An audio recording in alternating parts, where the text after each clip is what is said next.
With Liquor Barn, you can shop your favorite bourbon, that perfect bottle of wine, or discover something new. To place an order for pickup or delivery, download the Liquor Barn app, visit liquorbarn.com, or call your nearest Liquor Barn location. Follow us on social media and subscribe to our email list for all the latest news on products, promotions, and events. Liquor Barn, where Kentuckians go to celebrate life. Cheers!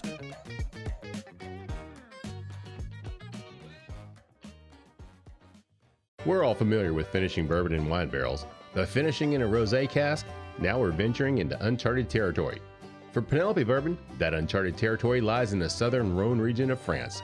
Their rosé cask finish marries Penelope's straight bourbon whiskey with French Grenache rosé wine cask. The result is a unique aromatic blend of strawberry, floral, and herbal flavors. Take a sip of this one-of-a-kind bourbon at penelopebourbon.com.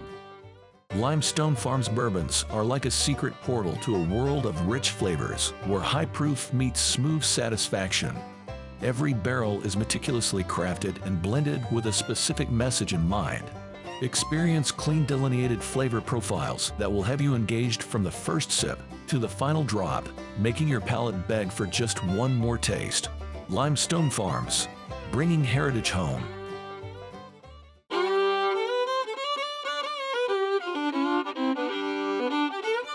Welcome to the Bourbon Life Podcast, your source for all things bourbon. Join your hosts, Mark and Matt, as they drink and review bourbons, share news about upcoming events, interview the who's who in the bourbon world, and, most importantly, bring you along for the fun of living the bourbon life. Now, here's your hosts, Mark and Matt. All right, everybody, welcome back for another episode of the Bourbon Life Podcast. I'm your host, Mark, and with me here tonight live in the Bourbon Life Studios, it's my good friend, Matt. Matt, how you doing down there at the end of the Bourbon Life table? Mark, I am good. You pushed record on the Numanos, right? Yeah, man, we're recording. I'm not, just making sure. I did that when nobody else was paying attention. You usually go and you announce. No, I'm on top of the push record and everything. Oh, because everybody makes fun of me when I do it. So I'm the one slipping. Yeah, here, so I guess. I've got everything going, man. Sharp as a tack, no doubt about it. Technologically advanced. See, you don't even know what I'm doing behind the scenes, Matt. You just show up and preface, good palate. I just show up and drink. I don't know what's going on here. I didn't even know that these things were on. It's like, what is this thing on my shirt? Podcast. I just thought we were drinking. So, how you doing, Matt? You doing all right, man? Yeah, I'm good. How about yourself, Mark? Doing good. I know last week we had some technical issues with our cameras. Unfortunately, we had a great show with Denny and Jane. Did we ever? Potter Jane, but the audio was great. I wish everybody could have had the video, but unfortunately the tech didn't quite work the way. I know. We always joke about our guests getting up and leaving in the middle of the show. I think we actually had to kick these guests out. We had such a good time. It was so late by the time we finished up. That's why my wife's like, you guys aren't going to go till 11 o'clock again tonight, are you? I'm like, no, I don't think. But we never know. Yeah, that's right. Yes, that's right. We got that. Yeah, we got a special pour that Brad and I are definitely going to enjoy as well. Matt, not so much. But Matt, speaking of which, well, I do think all of our sponsors. Absolutely. Of course, we appreciate our sponsors and everything they do for us. Mm-hmm. We couldn't do the show without those sponsors that we have, so we appreciate them. With that said, though, Matt, you want to tell everybody who we have with us tonight in the studio? Absolutely. Joining us tonight, or our listeners, you all, this morning, this afternoon, this evening. Whenever it is you're listening, right? Whenever it is you get your Bourbon Life kick. We have a three-peat guest. Woo! He's back again, waiting on the green jacket. It's a green jacket, I need it. That all our three-peats guests are going to get. Long. Yep. Everybody wants, we're going to have to make it happen, Matt. Yep. He is all right, let me take a deep breath here and get this title right. The Senior Category Manager for Spirits at Liquor Barn, BevMo, GoPuff, Brad right. You Williams. ain't puffing, you ain't nothing. Brad, welcome back on. Always good to have you back. It's glad to be here. Yeah, I'm glad to be here. Yeah, and it is too. I like this. So we're here at the Bourbon Life table. You guys aren't each in. You're bantering back and forth, and I feel like I'm watching a tennis match of witty banter. Who do I get to be? I don't even know new. I was going to throw out like McEnroe or Agassi. I mean, guys from the like 70s and 80s. Who's that? No, people are like, you're more like a Bjorn Borg. You think so? Oh, great. Maybe. Thanks. Maybe. He's kind of a train wreck now, didn't he? Didn't he go to prison? Or, I think he murdered somebody. yeah, he did something I'm really just kidding. bad. No, it's probably tax evasion or something. I think it was tax issue. He Yeah, murdered his taxes. I think he murdered his accountant. We don't want to be Agassi. He got in trouble with meth. Did he really? Yeah. Where do you get this news? How do I not know all this I stuff? thought that was like common knowledge I didn't because know like he's super rich and he's doing meth. Oh my gosh, dude. Okay, we're going to go with Pete Sampras. There you go. And Matt's Yeah. going to tell us how Pete Sampras murdered I was going to say, and Pete murdered his And Pete Sampras ex-wife. kicks dogs. Yeah, exactly right.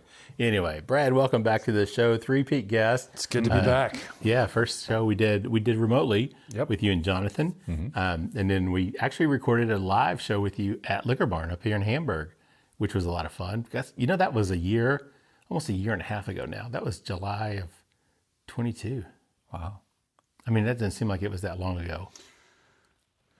God, it was July of 20. It was late July of 22 at the Hamburg location by the bar there. Man, time flies. Yeah, no doubt. We had a good time, though. That was a lot of fun. It was a good day. Yeah, It's always so- a good time with you guys. Yeah, think Brad, it's you were the just whiskey. telling me earlier today how time was flying because we're in now the holiday Oh, season it's, here for retailers. 1,000 miles an hour. I was just telling him, like, it feels like 2 days ago. In my mind, I was in a meeting with some other people. I'm like, it's November 15th. We have 6 weeks.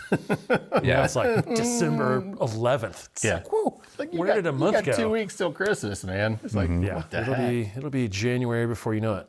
Yeah, no doubt. New year and all sorts of new problems. No, just No, new that's what I was telling positives. him. Can't wait till it's slow in January. In January, I'll be like, why is it so busy? It's January. How am I more busy than 2 weeks ago? Oh, man. Well, Matt, let's talk about what we got poured up to drink first, and then we'll jump into our conversation with Brad. So you brought the bottle tonight. So I did. This you wanna tell us? bought one that I just picked up recently. This is a single barrel Rittenhouse, bottled in bond, and this is a Liquor Barn pick. Brad, Liquor Barn number 3 from Dietsville, Rickhouse HH. I have a thing for Dietsville, whether I know it's from Dietsville or not. I tend Yeah. to gravitate towards those. Yeah. I was kind of surprised when this one turned out to be a Dietsville. Kind of surprised, not surprised. Yeah. At the same time. So, I never got number 2 out of the bottle. Number 1 was a revelation when that rolled out. I think it kind of shocked me how good it was, and I was getting a lot of messages from a lot of people. For one, Rittenhouse is a great pour for the right price. It was kind of the beginning of their barrel program, and we did this one earlier this year. I did this one home.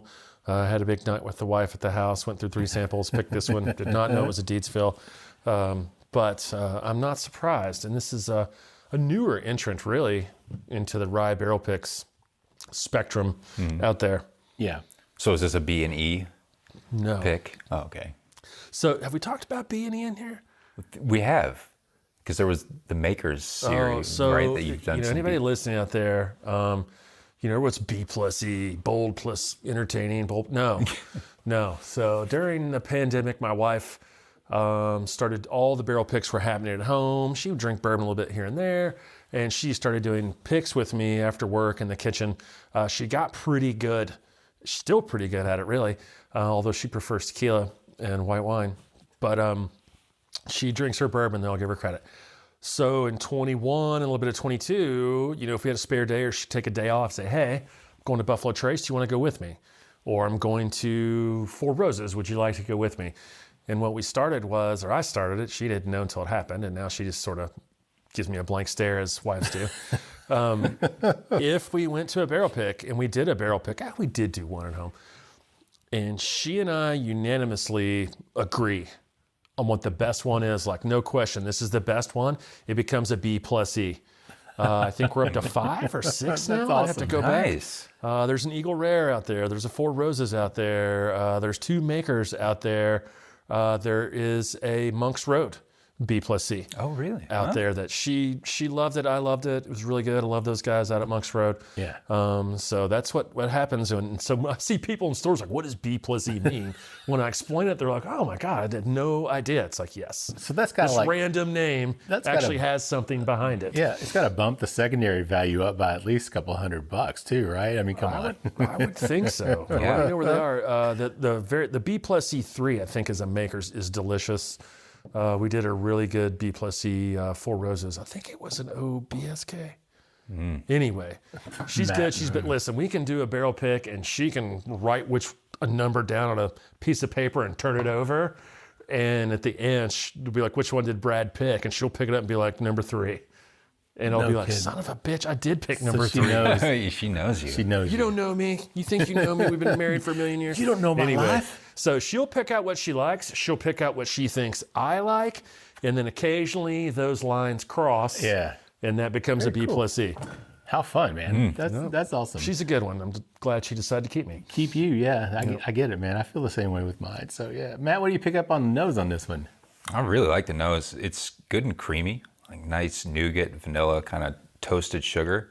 But it's also really bright. I pick up kind of some tropical fruit, like apple, apricot, kind of some like pineapple, bright citrus notes on it. Nice. Then kind of just has that sort of funk that one might get out of a Dietsville, where you don't really know like which direction it's going. Is it like kind of hay, moldy, like those earthy, funky tones, or like bright and vibrant? Just really nice. A really, really great nose. It's just something about those warehouses. And I don't know if it's where it is geographically, the lay of the land and the sun, or or it's the shape with those little miniature barns as it goes up, or the airflow. There's just something about that where it's like, Camp Nelson at Russell's. There's just something about that specific place where the magic happens. Anything else on the nose on this one, Brad? He nailed it. So like I was there smelling it while he was saying it, and it is very creamy, and the toasted sugar is definite. I'm not as far in the citrus because I can't get in that far on it right now. But it is bright. I do feel like it's kind of fresh. It's initially kind of soft, but the middle is not too long, not too short, and then I think it's like a sweet spice. Kind of a sweet pepper spice. And then as I'm sitting here and talking, that spice is just very subtly still sort of unfurling, but not in an offensive way. Yeah. So I like it. Awesome. It's a good first pour. Good job, Matt. What can I say? Good job to you. So Brad, let's talk about the job, because last time you were on the show, things had, I guess the buyout had happened back in 21, wasn't it? That's a blur. It was the end of June in 2021. That is correct. Yeah, that's what I was thinking. But, things were obviously in transition and changing. Yeah. So last time you were on the show, I think we still had you listed like VP of purchasing or something like that. Way back when I was more important. I was VP of purchasing. I had a long run with this company and all its forms from the original owner, Rob Rosenstein. Still love Rob and his family. They're still around Lexington. Yeah. Used to be all wine and cheese and casual craft beer. Now he's all about bourbon. He's always texting me about this bourbon, that bourbon. When's this? When's that? Rob, if you're listening, I love you. He was a great owner, a great mentor. He'd have meetings with people and just let me sit there, and I would be quiet and just sort of absorb what was going on. So he and another gentleman named Roger Leeser, they were kind of the founding bedrock of Liquor Barn here in Lexington and Kentucky, and they both were kind enough to bring me along and kind of show me the way and show me not the way to do things. And that carried me a long way. And then, of course, we were owned by the Canadians, or as I say, the Canadians, makes people laugh, like the country owned us, Ellis&A. They've been bought out and resold by various weed companies over the years. I'm not even sure where they're at now. They might be their Sunshine Grow Co-op, or who knows. I still know a couple guys out there. My main man, Ryan Ingen, you guys should hook up with him. He is the whiskey buyer for whatever they're called, Wine and Beyond, Liquor Outlet. They've got a bunch of names in Alberta, British Columbia. Gotcha. Knows his whiskeys, comes down here to do barrel picks. I usually bump into him whenever he's down there. Yeah. Really good dude. Ryan, if you're out there, I miss you. You're the best. But and then Jonathan Blue for over 5 years, probably one of the more favorite runs of the company. We had a big time. Jonathan loves good whiskey, loves good tequila, good wine, good beer, good food. So it's always good to hang out with Jonathan. He seems like he might be this elusive jet setter, but he's really down to earth. He's always been very kind to me. We had a lot of fun wherever we went. Took him on a lot of barrel picks. Nice. So that was good. So then we flash forward to now, where we are owned by what a lot of people call Go Brands.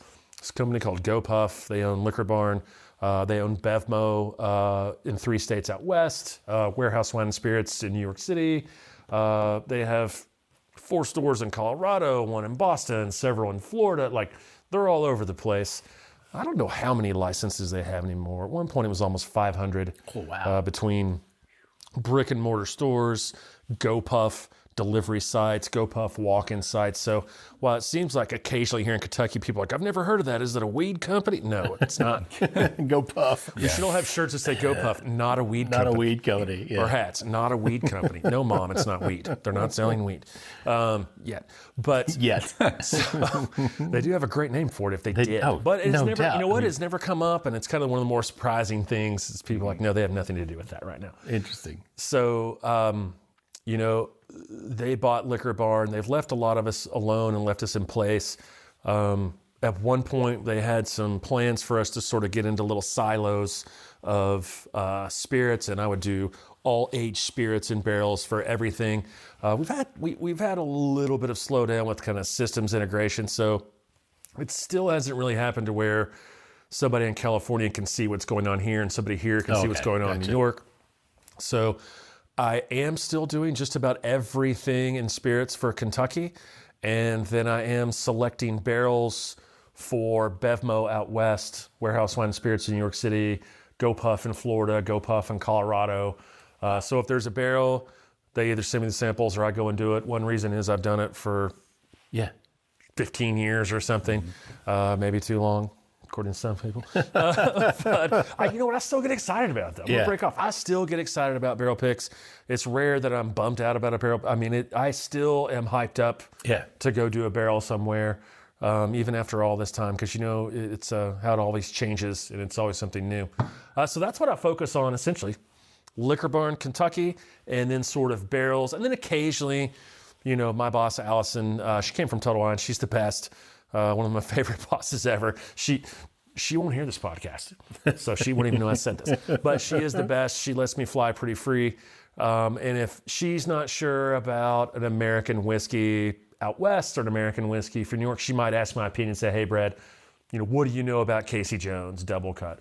Or this one was wild. What do you know about Blade and Bow for California? I mean, I was like, are you trolling me? What do you mean what I know about Blade and Bow? Of course you should have Blade and Bow.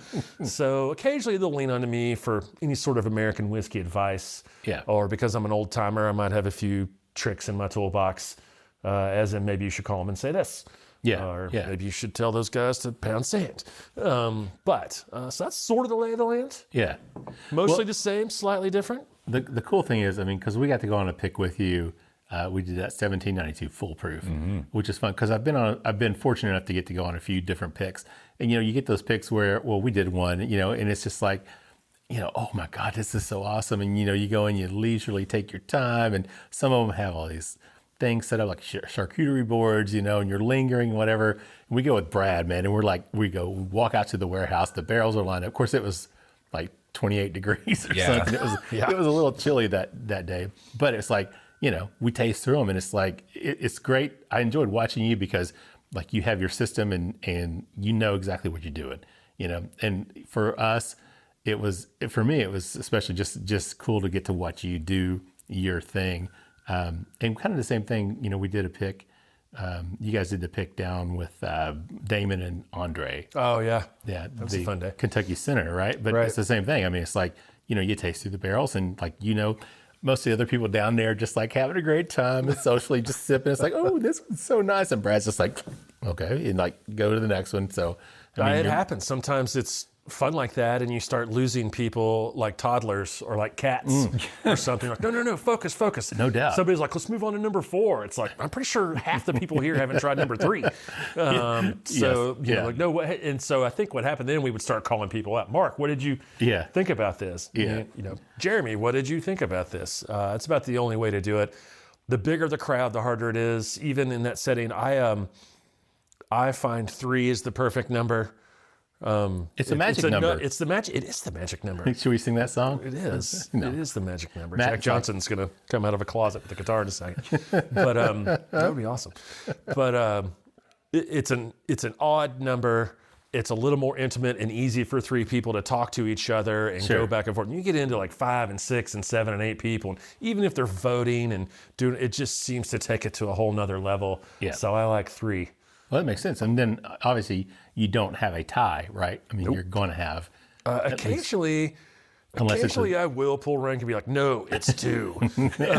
But usually only if there's a double. So if, say I get to pick 2 barrels of something, and there's one that I really love that sometimes people aren't there with, I might just be like, we're doing 2 today, and this one is definitely one. Well, yeah. And then we will all agree on what the other ones. Or, if you 2 have a barrel at number 1, but I've got it at number 2, and I have a barrel as number 1, you have it as number 2, I'm okay with being like, you know what? Yeah. I thought it was the second best one anyway. You 2 think it's the best. Let's go with that one in a more of a group think situation. So. Which is really cool. I mean, it's a fun experience. People haven't had that chance, if they ever get the chance, obviously, do a barrel pick. You'll get to this point. I take for granted the magic of thieving a barrel. Yeah. Yeah. Or the magic of somebody walking into a barrel warehouse for the first, second, or even third time. They get that smell. That smell hits their lungs, and it's I'm used to it. I'm ready for it right when I hit the door. Some people, it's still a very magical thing. So I always have to remember that, and that does keep me a little bit fresh when I see people getting excited and amazed about things, and sort of reinvigorates me a little bit. Yeah, very, very cool. So let's jump back to the whiskey, because we're actually almost at the end of round 1 already, which is kind of crazy. So Matt, let's talk a little bit more about the palate and the finish. I know Brad got ahead of us, which is fine, and shared his thoughts. I'm sorry, man. We just a little bit more. Light her up. Let Brad have a little bit more over there. So what do you get, Matt, in terms of the palate and finish on this one? I think it's absolutely delicious. I get a lot of the wood sugar right up front. I think for what this is probably 5 years. Very close, 45, I would guess. 5 years, maybe 5.5. I think a lot of barrel comes through, which might be some of the Dietsville influence. This was third floor in there, so kind of midway up there, but good wood sugars, a little bit of like red fruit, little apple, kind of a crisp tart apple on it, caramel, of course, baking spice. I get like a cinnamon crumble, if you can think of. That's the kind of what I was saying before, kind of that sweet spicy finish to me is like cinnamon crumble, also caramel apple, coated apples on there is great. I love the finish on this. This will be hard to really explain. It's easy, but it's not short, if that makes sense, right? Yeah. It's not overwhelming and it's not long, but it's not short where it stops short or even medium. I just love the finish on this one. No, I'm just curious, Brad, tasting this, can you go back in your memory banks and be like, oh yeah, I remember this? Or have you just done so many that it's just like... It's a blur. Yeah. I do remember certain ones, and there's times that I will take pictures of sample bottles and put them in favorites in my phone. So when I come back through, I'll be like, no, I got to get this Wilderness Trail. It's the best Wilderness Trail we ever did. So when it comes in, you got to snag it, right? This one, I just remember thinking that, which I've done with some rye picks in the last year and a half, of just rich, like, I don't want to call it sweet spice, but a rich spice, not a dry spice or a dry pepper. I feel like plays a little more here in Kentucky towards the bourbon drinker than the traditional rye. And then you run into traditional rye guys sometimes, and they want all that pepper, they want all that spice. But I feel like just the rich, I don't want to call it sugary, but you sort of nailed it with like the cinnamon crumble is delicious to me. Yeah. Anyway. What, Matt, cost-wise, do you remember what that was? 33 out the door. That's what I was thinking. It was like crazy. That's like stealing rye whiskey right now. More or less, yeah. You're absolutely right. For a 5.5-year Dietsville, bottled in bond.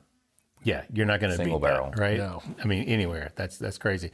Was it the Rittenhouse, that a liquor barn pick that somebody was like had called all the stores? Were you telling me that story or something? Or somebody that like they went, I know a couple people that were like losing their mind. One of them is one of your good friends. Yeah. Andrew Hatfield, I know you're listening. He was one of the guys that was pinging me like, oh my gosh, this is the best. And then there was another guy that runs in circles around here that was like, I'm calling every store, I'm getting as much as I can. And so when I get calls and messages like that, it is sort of a feel-good moment that other people are are enjoying it that much. And that's when I really know it's like, no, these guys, those two guys know their whiskeys, Oh, yeah. do their barrels, they know what they're doing. And when they're hyped, I get sort of hyped or just kind of snicker to myself a little bit, like, well, check that off the box for the day. I did a good job. You did a good job, Sometimes yeah. nobody tells you do a good job. You only hear about negative things, right? Yeah. So, Well, anyway. yeah, Andrew's a great guy. I mean, because I hang out obviously at the hamburger store. It's only less You're than like five 90% of our sandwich business. I know. I mean, yeah, chicken salad sandwich is my Pretty jam. legit, though. It is. I worked some days there back in September. Yeah. In October, we had a new hire, so I was tailing around, and we worked at Hamburger a couple of days. And I literally I call it the Mark Rucker special. I got the chicken salad sandwich like 3 of the 4 days. I'm telling you, man. It's Absolutely. pretty good. I love it. But getting to talk to those, talking to him, because he does know a lot about his whiskey. And I definitely value when he tells me something's good, I need to try it. But I will say he and Jonathan, the general manager up there, both good guys. But Andrew was not a big fan of the Elijah Craig Barrel Proof C923, the new batch. And like Breaking Bourbon just announced it as their whiskey of the year. And I absolutely love it. I mean, it's 13 years, 7 months. So I think that is everything that is tasting bourbon. yeah, Andrew knows his bourbons. Yeah. He loves his bourbons. I trust what he says. So do you. right. Yet you have completely opposite different- Isn't that opinions. funny? So Yeah. maybe we've said it on this podcast before, and I've said it other places. It's okay. Yeah. Yep. It's okay if you don't like something that everyone else loves, and it's okay if you love something everyone hates. Somebody out there loves Malort. It's terrible. Yeah. But we keep selling it. It's So been around like, hey, somebody forever. looking for some more Malort. It's like, why? Why? Because Yeah. somebody loves it. Isn't that Somebody funny? likes pickle juice and odd liqueurs. I don't get it. Yeah. But it's Yeah. out there. Well, he's got a great palate. I trust him, but I told him any Now I bottles question. of the 923, any bottle, 923, a little. No, I'm just kidding. any bottle he has, you can just give it on to me because I'll gladly take it off his hands. So, well, guys, we're at the end of round 1, believe it or not, already. Final thoughts, Matt, on the Rittenhouse Rye? Oh, excellent. All day at the price. The price. Come on. Goodness gracious, man. You can't beat that, right? No, certainly not. Brad, what do you think? Willie Wavis. It's it's delicious. The finish is amazing, and to the point of like you're out the door. I'll just call it, like routinely in the $30 range. You don't find that as much anymore. No. There are, I was going to say lesser distilleries. There are other distilleries who have younger product, not as developed. It might be $70, $60. Right? yeah. So when you get your hands on something like this, it's a special bottle. Yep, I agree completely. Well, guys, let's take a quick break. Let's get a word from our sponsors, and we'll come back with more with Brad Williams in just a minute. Welcome to Old Dominick Distillery, a family-owned craft distillery nestled in the heart of downtown Memphis. Founded by descendants of Domenico Canali, a pioneering Sicilian immigrant who made Memphis his home in the late 1800s, Old Dominick is steeped in history and tradition. Old Dominick prides itself on offering a diverse selection of whiskeys to satisfy every taste. Whether you're a seasoned connoisseur or a curious newcomer, you'll find something to love, including an 85 proof Tennessee whiskey, bonded Tennessee whiskey, a single barrel Tennessee whiskey, a 90.1 proof bourbon, and coming this fall, a cask strength bourbon. Each bottle of Old Dominick whiskey is crafted with care, featuring unique mash bills that offer a variety of high and low proofs. This dedication to quality ensures there's a perfect pour for every whiskey enthusiast. Old Dominick whiskeys are proudly distributed in several states, including Tennessee, Kentucky, Missouri, Georgia, Arkansas, Illinois, and Mississippi. Can't find us locally? No problem. You can conveniently purchase our products online and have them delivered straight to your doorstep. Ready to explore the world of Old Dominick? Visit our website at olddominick.com to learn more about our history, discover our products, and find a retailer near you. Visit the historic James E. Pepper Distillery, located in the vibrant Distillery District in downtown Lexington, Kentucky. Initially built in 1880 by Colonel James E. Pepper, one of the founding fathers of the bourbon industry, it operated until 1967 when it was shut down and abandoned for over 50 years. After a decade of historical research, the brand was relaunched and the distillery was rebuilt. Distilling resumed on-site in 2017, using the same historic bourbon recipe as when it closed in 1967. The distillery offers a selection of fine whiskeys for tasting and retail purchases, including the award-winning Decanter Bourbon.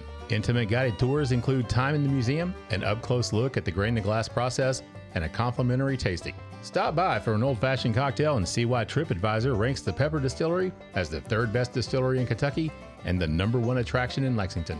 Learn more at jamesepepper.com.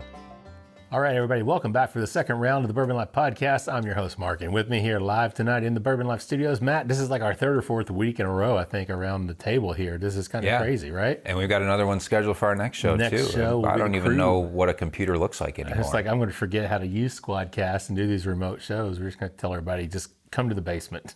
That's right. Leave the back door. Come to my basement. Just come around the side of the house and just come in. That's right. Or you can sleep on the couch afterwards. Whatever you want to do, man. You know, we're flexible. We help our guests out. I thought we were going to have to, maybe open that opportunity up for Denny and Jane last week and just let them be like, hit the guest bedroom upstairs, you guys. That's when you know it's a success. It's a successful endeavor. That's right. It was. We've had a great show. So, Matt, I want to thank all of our sponsors, of course. We appreciate everything they do for us. But tell everybody again who we have with us tonight for the podcast. That's right. Brad Williams is the senior category manager for spirits at Liquor Barn, BevMo, GoPuff. He's back for the third time. Round 2, Bourbon Life Podcast. Brad, welcome on. Let's do this. Yeah, which is technically his 8th round now because this is his 3rd show. So he did 3 rounds.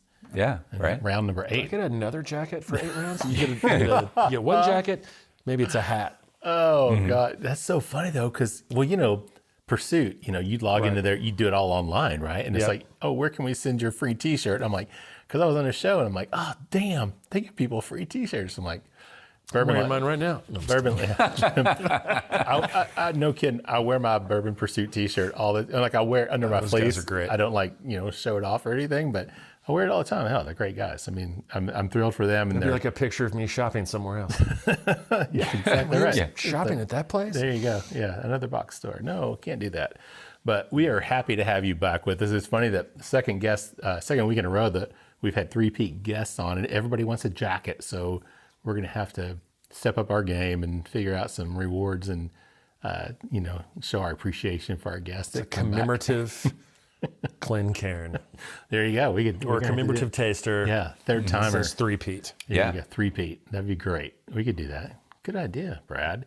All right, so this round, this is a bottle that I've got. This was sent to us by our friend Amir Pay, who's the owner of James E. Pepper Distillery. Man, this bottle, I mean, we saw this at the Bourbon on the Banks. Just gorgeous, right? That bottle is fire, as the kids say. As the youngins say. I think this was like a replica, right, of an old pepper decanter that was out years and obviously a long, long time ago. This is at 104.5 proof. This is barrel proof, which is kind of funny because, when you think barrel proof, you just instantly think you're going to be in the like higher. Right, 125, 130. Yeah. So when you say 104.5 or 105.4 is it's a beautiful thing. Barrel proof. Barrel proof at that level is a beautiful thing, in my opinion. Oh, yeah. I got to agree with you, Brad. There was a time when I wanted, give me as high a octane barrel proof. I want it as high as possible. But now I'm really starting to appreciate the lower nuances, more of those oily flavors, kind of a right. And there's no thicker. You can always water it down, right? You can always drop water, a rock or sphere that melts a little to tone it down. Right. But it's just ready to go. And at 104, it's it doesn't need ice, doesn't need water. It's viscous. It's delicious. Yeah. So I'm sort of a fan of these. I'll call it we'll start this 104 to 114 in that range of just naturally barrel proof. I still love a good 139, 149, 129 with some water. Yeah. The palate blazer in the beginning, and then you're like, let's add some water to this. But that's a great proof. And this bottle in particular, I think it was Minnick. I was thumb scrolling social media, and Minnick had it in his hand. I thought it was like a vintage bottle. When I first saw it and was like, oh, wow, cool. And I was like, wait a minute. You kind of look at the cap and you can sort of tell. Yeah. So I went back and blew it up. I was like, holy crap, that is not a vintage bottle. That is now. Yeah. So I'd hit the distributor are we going to carry this? It looks really cool. And then the reviews have been good. So I'm happy for those guys, downtown Lexington there in the distillery district, putting out some good stuff. Yeah. And we've had Amir on the show. Probably need to bring him back as well. It'd be good to get him back on the show again. He was a great guest. Loved his story. Loved the work, and you can just tell how passionate he is. Research, everything he did to resurrect this brand and bring it all back, and the work that he puts in.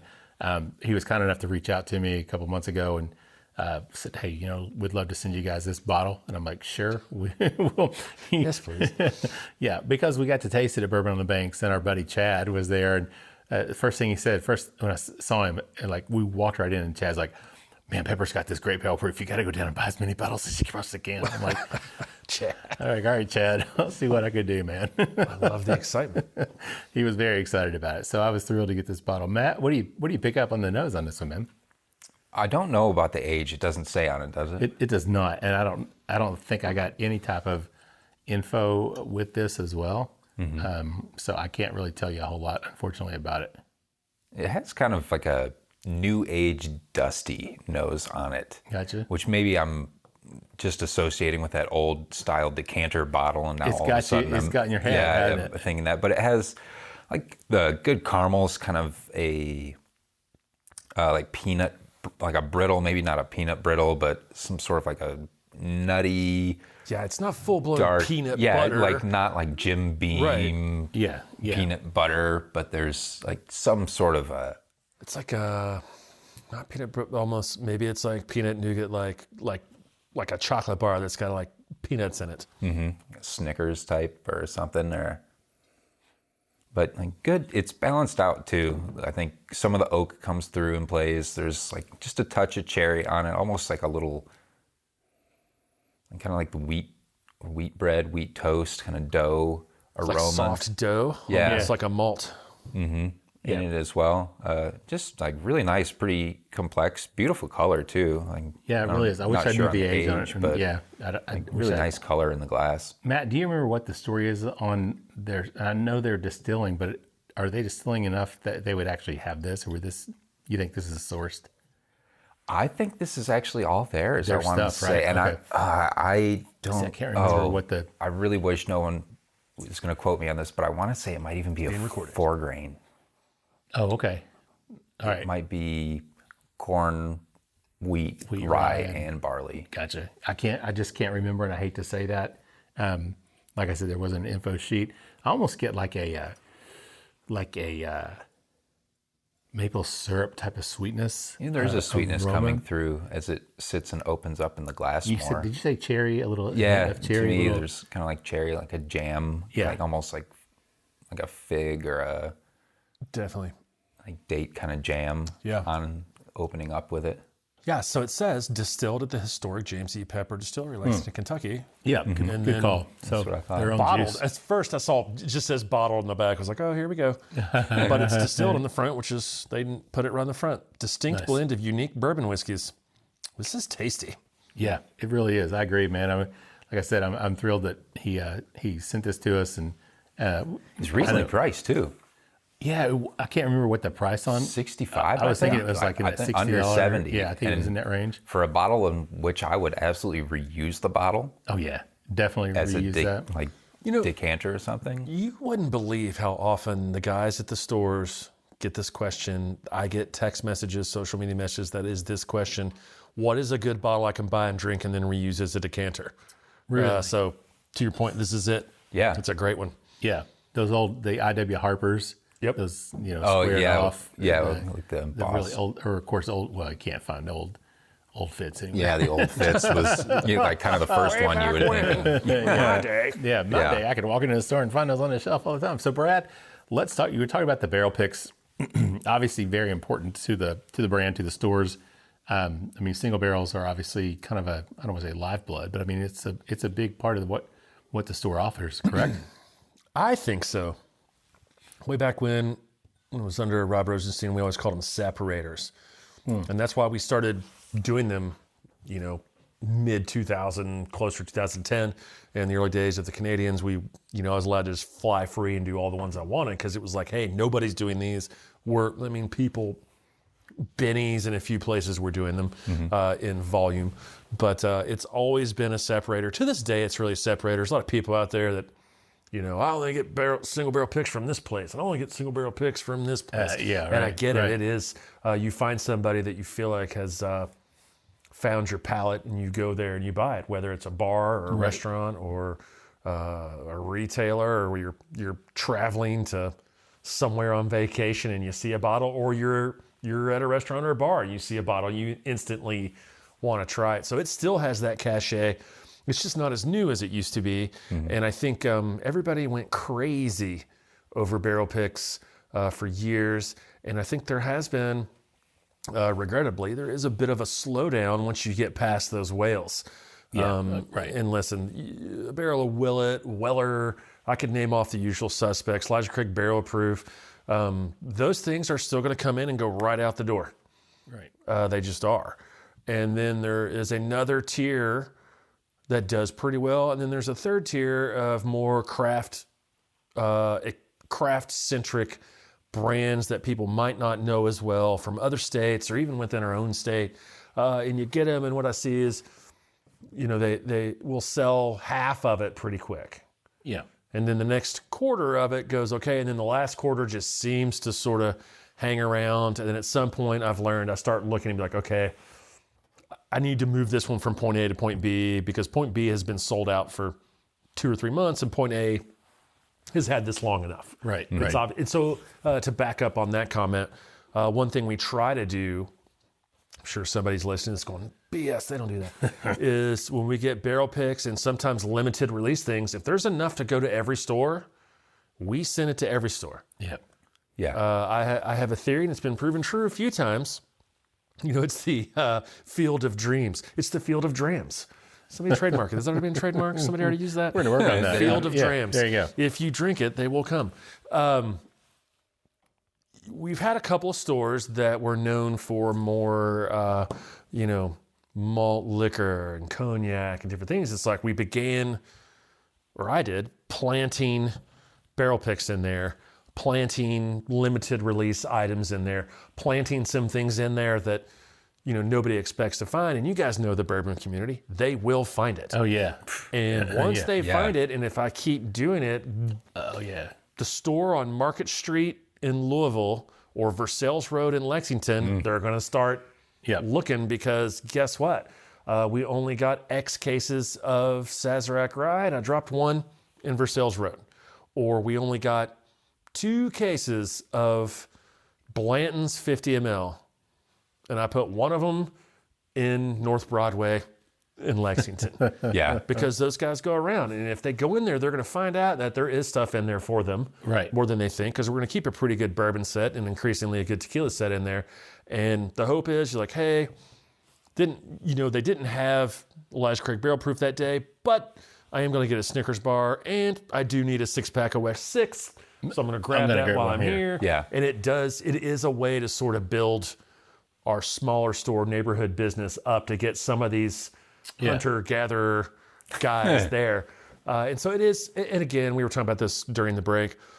I have slowed down on some of the more esoteric ryes. I feel like the industry, the machine, is pushing more rye than the public is actually consuming and doing. Gotcha. And that's been going on for a while. So I've had to, and our numbers sort of back that up, not just here and in some other places.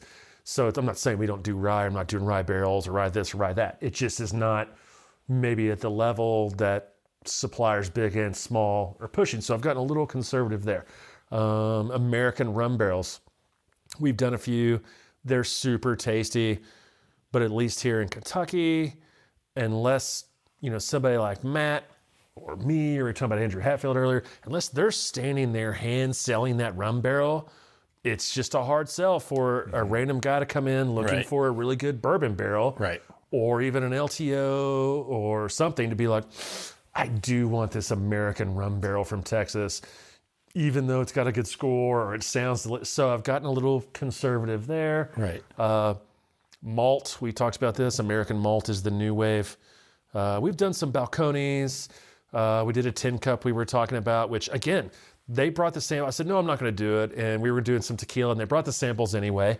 And they said, I'll try it. I'll try anything like that. And I tried it. And actually one of them was delicious. And so we bottled it up as a Liquor Barn 10 cup malt. It's pretty good. Some stores are sold out. A couple stores haven't sold a bottle. So eventually I'll come through and be like, hey, I need to move this from the store where nobody wants it to the store where either the consumer there found it or the store is pushing it. So, there's a lot of good malts out there. I like the Yellowstone malt. I like the Claremont Steep. I've been through a couple bottles of Claremont Steep. I think that's kind of, I don't want to call them new age malts. Yeah. And I don't think, I've talked about this with a lot of people. I don't think we've talked about it, but it is what are the big distilleries, what were they thinking when they were like, we're going to start making malt? Because they were already forcing rye on us. Right. Everyone drink rye. Everyone drink rye. Now it's like malt. And they're the Jack Daniel's malt is delicious. Claremont Steep is delicious. I like the Yellowstone malt. Anything, the New Riff American malt, don't mean the malted rye. I mean the American malt from New Riff is super tasty. Yes. It's good. Crayola, the barrel manager there, their barrel experience manager there, was nice enough to give me a taste. The last time I did barrels there, I took a bottle home with me. I haven't cracked it yet, but there's a lot of malt out there, and they're going to keep coming. Yeah. And I don't think they're targeting the European malt drinker. No one is going to drink one of these malts and be like, you know what? I don't like Balvenie 14 Caribbean finish. I do like this now. Or, you know what? I give up. Macallan 18's I give gone. up my Macallan 15 double cask. Now I'm drinking X. And I think it's another way to try to snag an American whiskey consumer, because I think Claremont Steep might be with a fresh barrel. Like there's some different things happening that are not the tried and true like Euro malt thing. So I'm very intrigued to watch this one.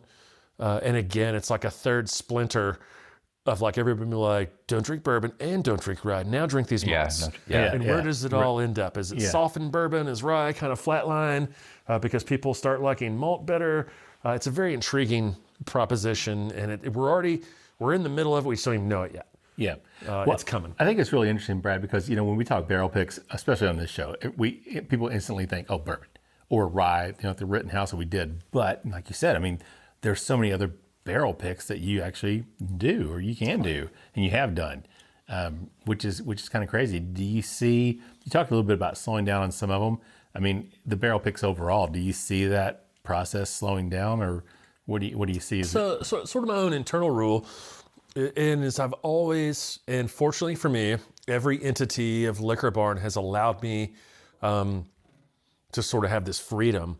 If there's a new distillery or a craft distillery in other states, to be like, you know what, they're offering a barrel, I'll try it. What's it going to hurt if I pick up 20 cases or 30 cases of this, spread out in chain, see what happens? And then what happens after that is I say, well, that didn't work, so we will not do a barrel from this place, at least right now, unless things change. Or it's like, it works and we're going to do more barrels. Driftless Glen. Like Wisconsin, what are you talking about, man? Yeah. We've done a handful of barrels from them. They come in and they sell. Healing Station, Rare Character, Pablo and those guys. Like there's some different things that are going on that you can take a chance. The Bluegrass Distiller guys, those barrels do well for us. Yeah. So it's like I will start doing repeat because it's been proven. We did the barrel and it's sold. Other times it's like, I'm sorry, I haven't sold any of these. I really can't do. One of the hardest things, I think sometimes telling somebody we can't do a barrel of something is harder for me than telling them I'm not going to even carry their product. Yeah. No, we're not adding products at Liquor Barn right now. Catch me in 2 or 3 months. For me to be like, no, that bourbon didn't really do enough. I've still got half of what we bought a year ago, so I really can't do it. It kills me inside. Oh, sure. To tell somebody that, right? Like it's one of their children. Like, sorry, I don't want your children in my house. Thanks for offering, but I'm anybody good. that's happened to, I'm sorry, but it is, kind of the business end of the stick, as they say. I'm just curious, Brad, how many barrel picks are you doing a year? Any idea? No. Because you're doing all of them. You're doing So there have been, I did not count up last year, 2022 or 2023. There have been years where I know I have selected almost 300 barrels. Wow. Selected almost 300, and that's everything. Rum, tequila, you name it. And then there's a year I think I got to 249 that I remembered. Man. So I always go, we were somewhere and somebody asked me and I kept coming back. It's like, oh, and this one. And my wife was like, would you shut up? like you're being really weird. Like every 5 minutes you keep saying like, and we did 2 bullet barrels. Yeah. So it's a lot. Yeah. And more intriguing to me is like, how many did I try?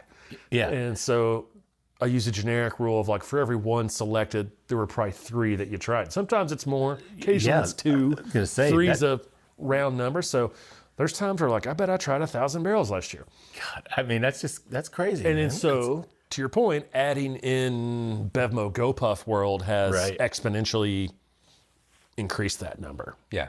So, yeah, I'm sure. Get to go do the ones you always want to do more than before, and then a few odds and ends here and there. Cool. Guys, let's jump back to the whiskey. We're almost at the end of round 2 already, believe it or not, which is crazy. Brad, conversation with you is just so easy, man. It's like, oh, we're 20 minutes in. I'm staying here tonight. All right. Well, that's right. Hey, we got the guest bedroom, we got the couch, whatever you want, man. So we can kill that bottle of Fortaleza that we got over there as well. Your words. Just don't try to pet the cat. Yeah. Don't pet the cats. Right. Yeah. Clawless. What a little boxing match. Matt, what do you pick up, palate and finish on this one, this James E. Pepper barrel proof? Really minty right up front. I get a lot of mint, kind of a cooling mint right on the front of the palate. Then I pick up like waffle batter. I think just like a doughy, kind of a doughy, spicy aroma. Like kind of think of some of those waffle batter flavors with like that doughy, weedy type aroma. Then it goes in a different direction. It's like I'm getting sweetness, like a coconut macaroon almost. I've never had a coconut macaroon. Or like sweet tea. Okay. There you go. Yeah. I think I was thinking dough, and then I actually thought spicy dough, and you said waffle batter, and it's like, no, it is closer to like waffle batter, and then I think you even said spicy dough.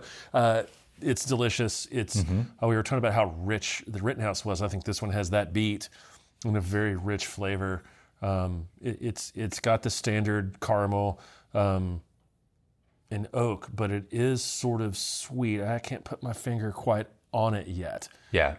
But this is delicious. I'm a terrible poker player because I make faces, I make sounds, I do all sorts of things. I make looks, and I can think of twice that like I took a sip of this and immediately like look over at the bottle and like my eyes get big. Like, this is delicious. Yeah. This is a great bottle. Yeah, it is really good. I agree with that. I like the finish on it. To me, it comes across as that spicy cinnamon, but there's that sweetness that goes with it that you guys were talking about. I just like the way it lingers, man. It just feels good at 1054. Yep, 1054. I don't know if it even has like a mild, like a very subtle, like it's like you're gonna say it's tobacco and then it's gone, and then it's got an awesome spicy finish. So it's a little more kind of pepper finish than the other one was. See, that's funny. The finish for me is like a cooling menthol spice, like is kind of what I'm getting out of the finish. Gotcha. Yeah, very good. So obviously we're all fans of this, and especially at the price. And I'm thinking it, like you said, Matt, it was right around that $60 I'm glad you had this mark. Yeah, I thought I missed out on this gem. Well, I'm glad we could share it with you. Like I said, we tried it at Bourbon on the Banks. They had some in there, and we didn't pick up. I don't know why I didn't get a bottle there, but I was just thrilled that Amir reached out. He's like, "Hey, I want to send you a bottle of something." I'm like, sure, man, send it on. Then I put together a news like everyone needs to try this. Yeah, like okay, thank you very much, man. So, good job to Amir and team. That was delicious. I would agree with that 100%. So, all right, guys, we're at the end of round 2. Let's take a quick break, get a word from our sponsors, and we'll be back with more with Brad Williams in just a minute. Hey there, I'm Carrie Van Winkle, founder of Pappy & Company, where we celebrate family heritage and Southern craftsmanship. Check out our curated collection of artisanal goods that embody the spirit of Kentucky. From our signature barrel-aged pepper sauce aged in Pappy Van Winkle bourbon barrels to our luxurious leather goods inspired by generations of tradition, each item reflects our commitment to quality and legacy. Our line of gourmet food items are thoughtfully selected to bring the taste of the South to your table. Indulge in what I can say is the best bourbon barrel-aged maple syrup on the planet. A perfect blend of buttery rich flavors that elevate any dish or cocktail. We're big fans of the Bourbon Life Podcast, and we're honored to share the legacy of our great-grandfather Pappy Van Winkle with all of you. So visit pappyco.com for 15% off your purchase with code BourbonLife15. Three Chords line of whiskeys embody the spirit of creativity. The whiskey is a true collaboration between producer and composer Neil Giraldo and master blender distiller Ari Sussman. The three-chord team of expert blenders, coopers, and sensory professionals have developed a multi-step process they called Perfectly Tuned Taste. This process begins by carefully selecting the finest bourbon and rye whiskeys from Kentucky, Tennessee, and Indiana, and then blending them together. Find out more about the whiskeys and distribution in your area at www.threechordbourbon.com. All right, everybody, welcome back for the third and final round of the Bourbon Life Podcast. I'm your host, Mark, and with me here tonight, live in the Bourbon Life Studios, it's my good friend, Matt. Matt, how you doing down there at the end of the table? Good. Good, Mark. Good. I'm doing great. Matt, how much you been drinking down there, man? Do we need to...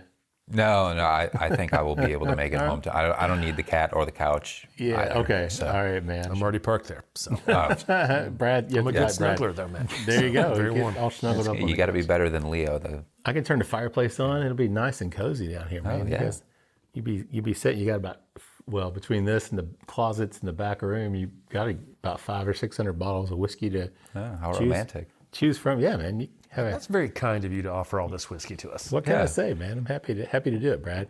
Nice. Matt. And the fact that I can just take it with me.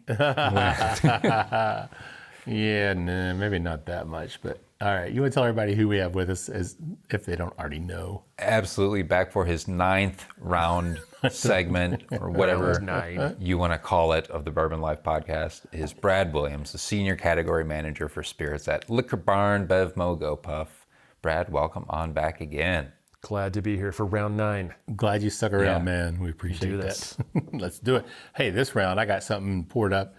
We've not done this on a show, but we did an episode with Tim Heisler, who's the Global Small Batch Brand Ambassador. Titles, right? Yeah. I think that's his official title for Beam Suntory. Yeah. But we did a whole show with the 3 different Hardin's Creek expressions with him. He and I chose the Frankfurt as our favorite. Matt, you chose the Claremont. Claremont. Yeah, that was your favorite. So Beam, they do their bottled and boxed or barreled and boxed releases, 4 times a year. So this most recent winter release, they added in this Distiller Share, batch number 4. And this is actually a blend of the 3 Hardin's Creek 17-year-olds from this year. So there's 10% of the Claremont, Matt, sorry about that, 50% of the Boston, and 60% of the Boston, sorry, and 30% of the Frankfurt. Comes in at 110 proof, of course, 17 years old, because all the different expressions were each 7. Oh, I'm sorry.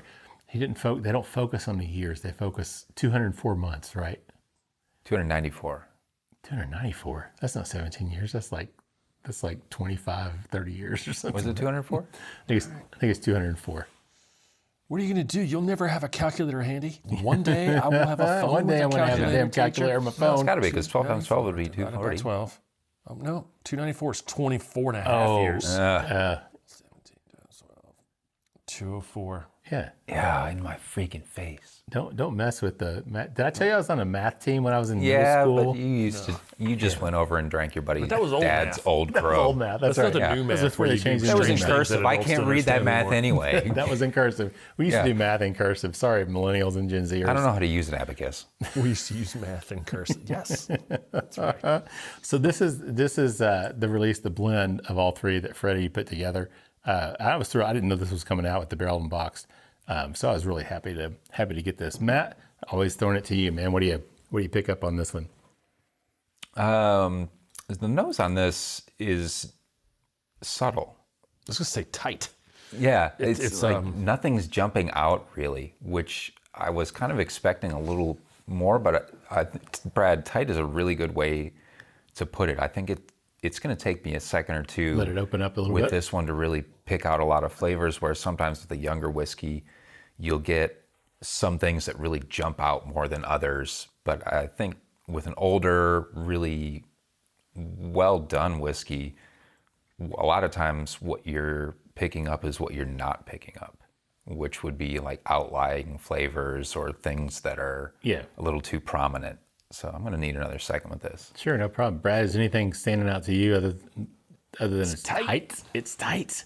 As the kids say, that's usually a good thing. There you go. This thing, we're old, and we're like, it was used to be something we'd say about wine, you just need to open up, or like a closed fist, right? It just hasn't opened.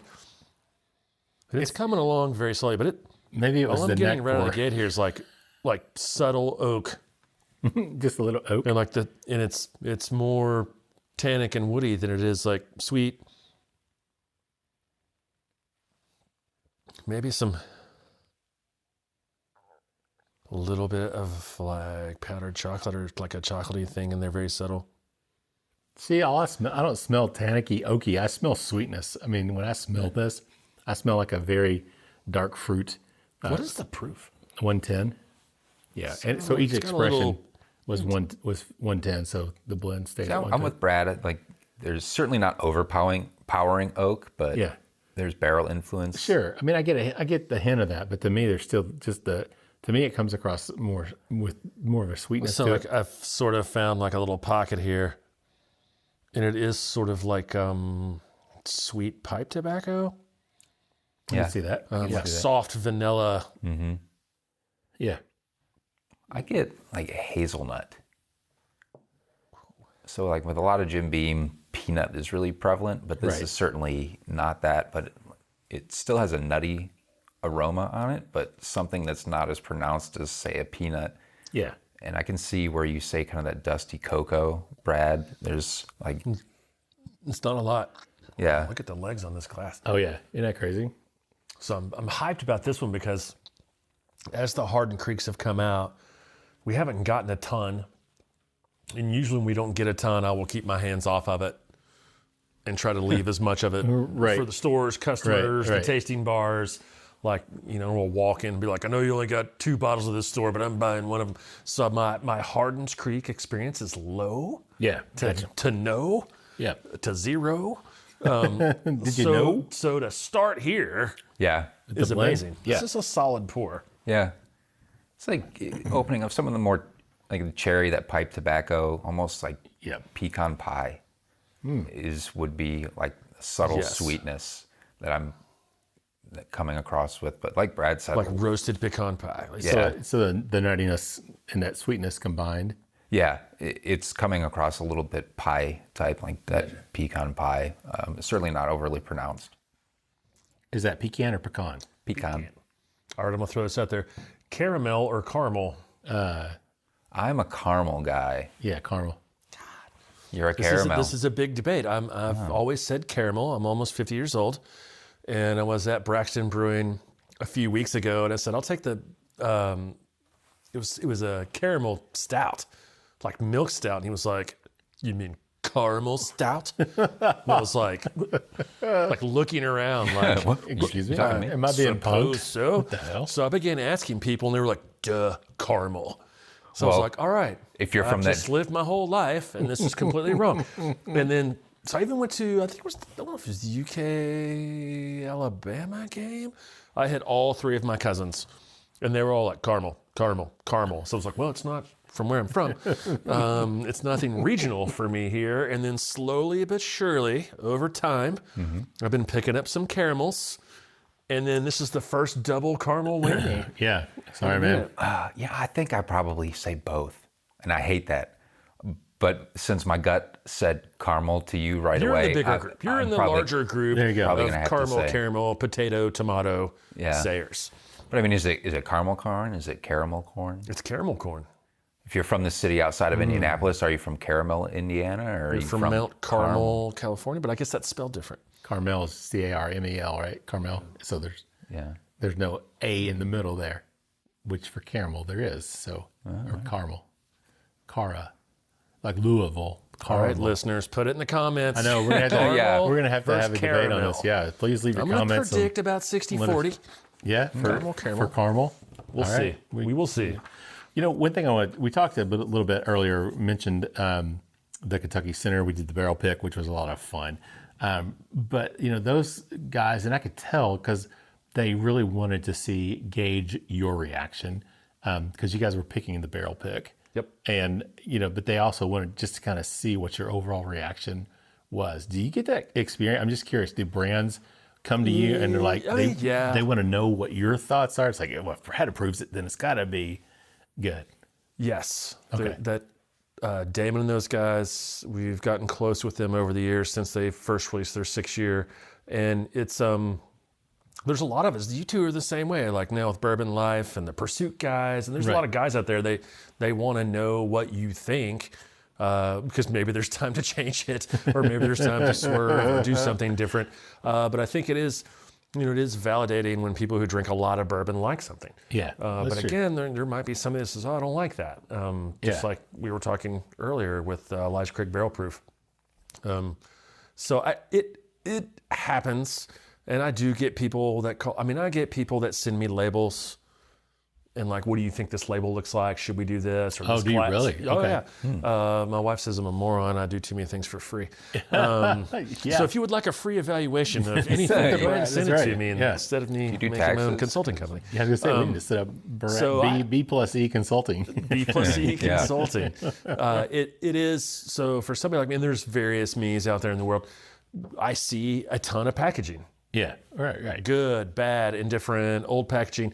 I was at Old Forester Friday for a barrel pick, and somebody with us had never been there, so we did the tour, and we stopped at the steps, and I was even looking at the progression of just Old Forester 86, and thinking backwards of just the packages of Old Forester I had seen since I'd been doing it, and it was quite the change. I was rummaging through the bunker, as I call it at my house, and have the original Knob Creek single barrel release. Before it released, they sent us a bottle. And from where it went from, it's the only reason I still have it probably, is because it's literally, they sent it to me before it hit the market. And so to see that all the way to what you see today with like the tapered bottle, and it looks like they've got the little indentions, it's quite the change. So anytime somebody sees a lot of things, it's pretty easy to give them something and say, what do you think about this? Yeah. Well, I think the bottle's too short for this category, or your label is way too wide, or shrink your label and put a second thing there, or put a tax stamp over it, or this thing definitely deserves a cork, not a screw top. Right. I saw a label and it was, a modern take on tequila. And it was sort of like, man, you found the juice and it's good. Your label is awesome. You don't need to say that. Yeah. You don't need to say a modern take on tequila, because somebody might read that and say, modern? I don't want modern tequila. Right. I want authentic tequila. Right. And so like the rest of the label's beautiful, the liquid's great, the bottle's great. So it's just little things when you look at things all the time. My boss, actually, Allison, she's really good at as well. She's seen all the things over the years. So you can pick out, we looked at one and she nailed it. She goes, it says small batch twice. And I looked at it again, it's like, you're right. It says small batch on the side and it says small batch over here. It's like, pick one. Pick one, put small batch on the side or put it on the bottom. I mean, there's no reason for small batch to be on here 2 times, and one of them breaks one of my codes. It's sideways. I don't understand why people put things sideways on. I'm going to turn my head sideways to try to read it. Anyway, so no, those guys are great, and I do love people ask me. I'll tell them. I will rarely ever tell anybody something's terrible. It's just not in my DNA to do that. But I do enjoy getting something and somebody asking my opinion on whether the package is good, the liquid is right, or what I really enjoy. Would you buy this for $70? Oh, yeah. No. Right. Yeah. No. Yeah, you would be. I would buy this for $40. Right. Great Or person. $50, but here's what'll happen at $70. You're going to sell 2 bottles, and instead of somebody getting another one of these, they're going to come back and buy 1 Four Roses and 1 Buffalo Trace, and they're out the door for 2 known comfort brands for the same price. Yeah. Good point. So I am sometimes intrigued greatly by kind of the cost to value ratio. And people have their, listen, I get it, guys. They have their laid in cost for what they put into it that has to happen for them to be a viable brand. So I understand. Yeah, but consumers have their breaking point, right? We joke and say 100 is the new 50 because everything is gone. It's funny, when we started that joke, it was 90 was the new 50. Now it's 100 is the new 50. I honestly think there's too much coming out that is well over $100 right now. Yeah. There's just too much. Yeah. And I sometimes wonder how, in fact, I don't think I wonder, in my own opinion, I know, which is my opinion, but the $150 to $300 bottle consumer, take Van Winkle out, take BTAC out, take Four Roses Limited out. You'd buy that over and over and over again. Sure. But an everyday bottle, it's $150 to $300. I'm not sure that's a very loyal consumer. Yeah. I have visions of that person having a bar in their basement and it's just a collection of $150 to 300 bottles with neck pours missing. Yeah. And so they had a couple pours. They go back to Liquor Barn. They look around or Total or wherever. And they're like, oh, here's another $160 bottle. I should buy this. Yeah, it's got to be Probably good. buy their drinker, their Rittenhouse rye. Yeah, and right. their 160 this. And then it's 2-3 weeks later. They've had 2 drinks out of that bottle. They're back. What's next? Oh, I did want to try this 4-gate. Boom. And I've seen this with, I just feel like they're like craft beer drinkers. They're not very loyal. They're moving around in and out of these bottles, acquiring, tasting. Oh yeah, I had that one. And I'm not saying it as a negative or a slight. It kind of sounds like I'm slighting. I'm not. I am a little hesitant and a little standoffish now on the amount of things that are coming out that, there was one, I was like, how old is it? They were like 4.5 to 5 years old. I was like, $160? Wow. Yeah. Kind of crazy. Somebody will buy it, right? But then in my mind, I'm like, I can't go too deep. I can't keep creating a museum. As much as I love a good whiskey museum, I can't create one. So I feel like there is a little bit of a, or at least I'm sort of like feeling it in the wind or smelling like there's gonna come a moment here when these things are gonna start backing up. Sure. And the bourbon's under 100. I do agree with you guys. $80 to $90 is the new $50. Yeah. Which hurts. Yeah, it does. Right? You're just like, nope, you want this, it's $75 now. Yep. Heaven Hill has done it, and everybody made fun of them, hadn't stopped them, hadn't slowed it down. Yeah. Yeah. It hurt at first. Yeah. Slowly, everybody's catching up. Yeah. Well, that's it the hurt thing. at first. Yeah. And you're Yeah. like, I'm not paying that for that. It's like these other guys will. So it's happening, but I am a little skittish. Yeah. Once you get north of 100, there just seems to be a lot coming out. And I don't know if, some people call it greedflation. I don't know if people are like, we'll charge 130 because we can. Well, can it be 99? Right. Instead, you'll sell way more.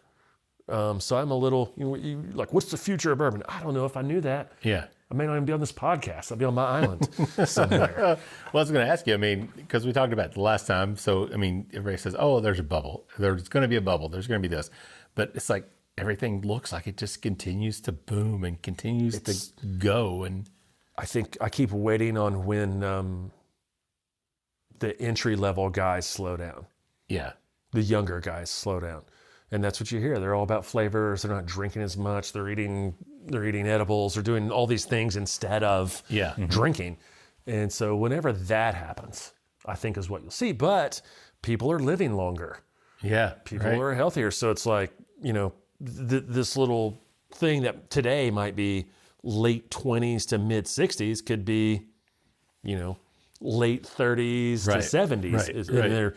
And as you guys know, as you get older, your buying power increases and you spend the money, right? And that's that's the eternal struggle. Funny enough that I've led us here. Or we led ourselves here. GoPuff versus Liquor Barn BevMo. Yeah.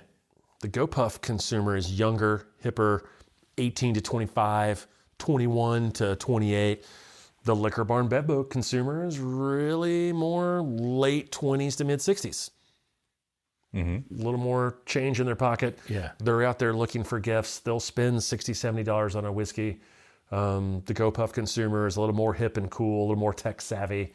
They're following TikTok trends. They want the blue buzzball drink, where we're like, hey, I want the sherry finish. Right. This. Right. Yeah. So it's an interesting, you learn a lot listening to these two sort of conflicting ideologies and then trying to figure out how to, we talk about this in our kind of, it's called a beverage team, but it's non-alc beverages and then alc beverages. How do you blend these two together?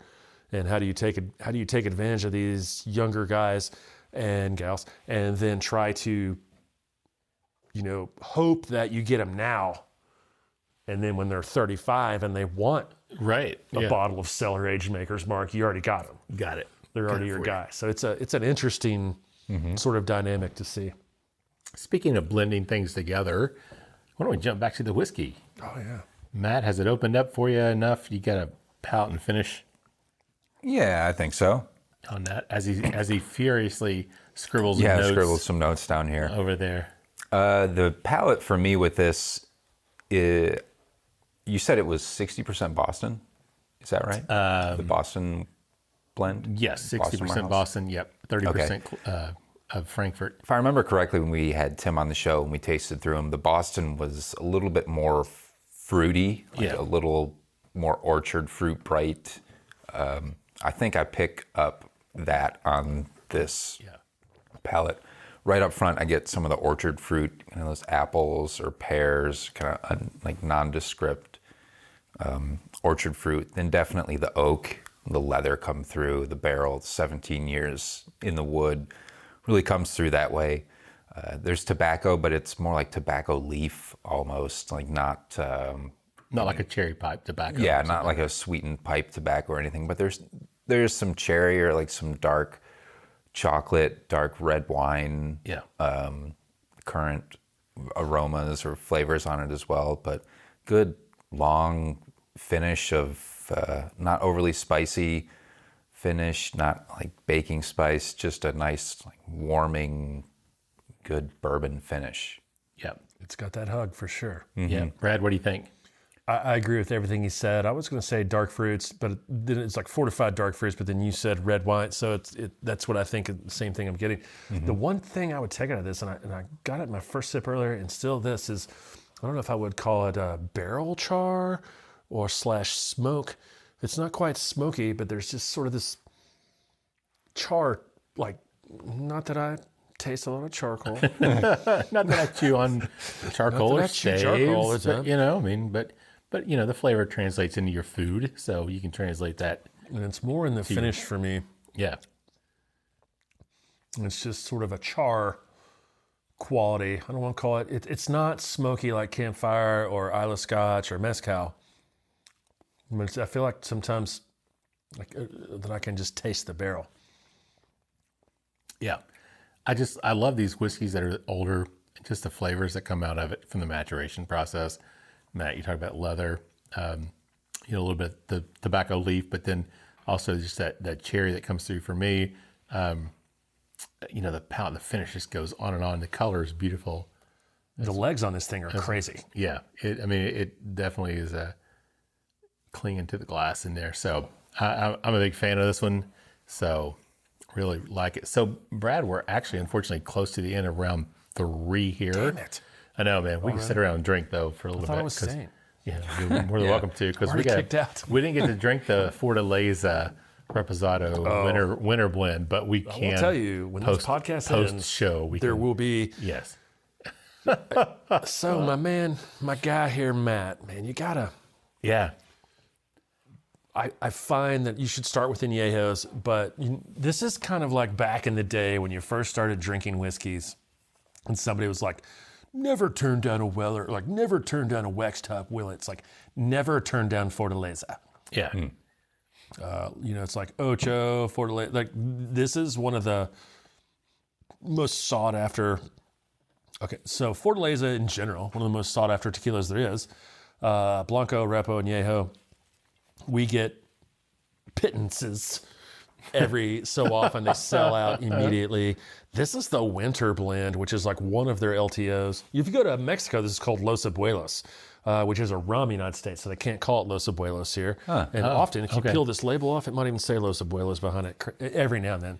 So you go down there, it'll say Los Abuelos. Awesome distillery.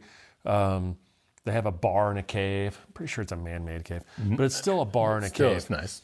They hand paint these little pinas, which is what they call the agaves, the pina. After they chop them. So I've been in a room, and these are all just white in these huge baskets, and they're painting these little lines. Dude, that's crazy. This is a great bottle. I am excited to try this. Yeah. We'll French and American oaks, extra Roundup. So stone ground, which is the way they do it. Yeah. That's the way. The old way is called Tohono wheels. So they have these huge wheels, and they were made out of volcanic rock. And it used to be like a donkey or something would pull this thing. Now it's all motorized. It just goes around. So that's sort of the old way. It was like making molasses with sugarcane. They had the horse that would ground. Anybody listening, there's probably a lot of people on there nodding their heads about Fortaleza right now. So it's. Well, Matt, you had a bottle of Reposado, right? And we swapped out bottles for something, right? Yeah, I traded you out something. Yeah, because you're just like, I'm not a big fan. I'm like, shit, I'll take that, man. So the Blanco, I had a bottle of it. Wait, I don't know if I actually got my bottle from you yet. I'm pretty sure you did. Here we go. See? It's a good thing I brought it up. Maybe you didn't. Yeah. Thanks. It's a different thing. So It's not whiskey, but I drink Repo Añejo like whiskey. I'll drink it neat in a glass with maybe a sidecar of ice water. Occasionally, if it's a big Añejo, I might drop a cube in it. Yeah. But so Brad, the Blanco, so I had a bottle and I was drinking it and I was using it to make margaritas. Oh my gosh. I know. And I didn't realize how crazy things had gotten. And I was getting down to the bottom of the bottle and I was like, oh my God, I need another bottle of Fortaleza. I didn't realize that there was a big craze about it. Couldn't find a bottle. I'm going to go get a chicken sandwich and pick up a Fortaleza. No, yeah, not going to happen. Not today. So I did get on the website and it said there was none. And I checked other stores. I mean, I was checking everywhere, like nationwide, nothing. And then I got back on the app and it said there was one bottle of the Blanco at Liquor Barn in Louisville. And I can't remember which store it was. So I actually got online and I paid for it that night and drove to Louisville the next day and picked it up because it was the only bottle anywhere in the store system. So if you take out canned cocktails, which is all the craze, right? Let's take this little canned cocktail. The growth of tequila is probably number one in America. It has been our highest growth category. The last 3 years outside of canned cocktails are just an unstoppable a marriage of people who like cocktails and beer drinkers. It's literally unstoppable. But tequila has been on fire. And in Kentucky, Blanco, it has been a rising tide is raising all ships. And so again, I started backwards. I don't know if we've talked about this under the Canadians. They're like, well, you pick all the barrels. So we were with Brown Foreman and you're going to go to Mexico and pick a barrel of Herradura for Canada and Kentucky. And I was like, what? That sounds terrible. I don't want to do that. I've been talking about, I think that was 2012, 2013. I've been talking about tequila ever since then. It's a little bit lower proof, so it's a bit easier. I find tequila to possibly be a little cleaner. It's agave. It's water. It's distilled. It's aged in used barrels, which not as much stuff coming out of those barrels, right? I just find it maybe a generic way of me saying I just find tequila to be a little bit cleaner. I drink tequila on Friday nights a lot, just so there's still stuff in the tank for Saturday. You start drinking 130 proof bourbon on Friday, Saturday doesn't really happen sometimes. You're toasted, right? So I'm excited to see this. Great brand. I love Fortaleza. I love Tequila Ocho, Tesoro. Tesoro's really good too. A newer one that I do like is Código, and it is a marketing brand. It's George Strait's brand, but it's additive free. Okay. Delicious. I mean, G4.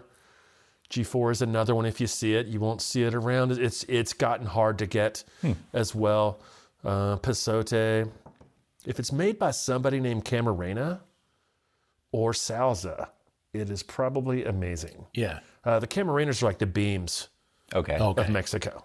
And there's one of them, and like every other distillery has a Camarena, and they know exactly what they're doing. And that's a Salsa brand, right? This is Salsa. Guillermo Salsa is Fortaleza. Yeah. A great little distillery down in Tequila. They have a herd of goats that goes through their agave to keep the weeds. Some people use cows, some use goats, so they're mainly. But it's a great little distillery to go to. You go to Guadalajara, you go down into Tequila, maybe an hour. The town of Tequila, where Herradura's there, Cuervo's there, Casa Noble, Fortaleza, Orendain. There's quite a few down there. Or you go up in the mountains. Yeah. Which is Don Julio, Patron, Olmeca, Tesoro, which is actually called La Alteña. There's a bunch up there. So you have Highlands tequilas versus Lowlands tequilas. Oh, okay. So there's a difference in the agave they use. Right. So but it has to be the same agave. It's the same all species, Blue Weber, right? It's just they grow different in the Rocky Mountains than they do down in the valley. So the ones in the valley get real big. And huge. The ones in the mountains don't get as big. You can find them coming in these little rocky outcroppings, tiny ones. And there's a difference in kind of the flavor profile of those. Interesting. There's a brand out there called Volcan. Man, we're gonna have to do like the tequila life and just start a whole. We should. I think you'd be surprised. Get on Facebook or Instagram and just look for tequila groups. There are as many tequila groups as there are bourbon groups. Wow. Wholeheartedly. And you will learn. Matt, we were talking about that like 3 years ago, right? I think we were coming back from our barrel pick that we did a bullet, talking about like what's the next big thing. I'm like, I think tequila is really going to be the thing, and it's like it is. We're like, how do you do barrel picks and how do you do things on tequila? Well, you should have done it. We should have done it back then. If Fortaleza called me right now, they're like, you can do a barrel pick. I would probably book a ticket before they even finish telling me. Yeah. To get down there. if you're out in Liquor Barn land, we've done a lot of picks with a lot of tequila distilleries. I'm a huge believer in the El Tesoro picks we do. I've got your None of them are bad. They're almost always good. We are down to, I look today. That's again, how do I believe it? I buy a lot of it. Yeah, right. I buy a lot of it. The Hamburg store, big believers in the Tesoro picks. My guess is we might have not even 10 cases chain wide, but there are 3 barrels in the hopper. Okay. They're going to arrive in January or February. Nice. 2 of them were magnificent.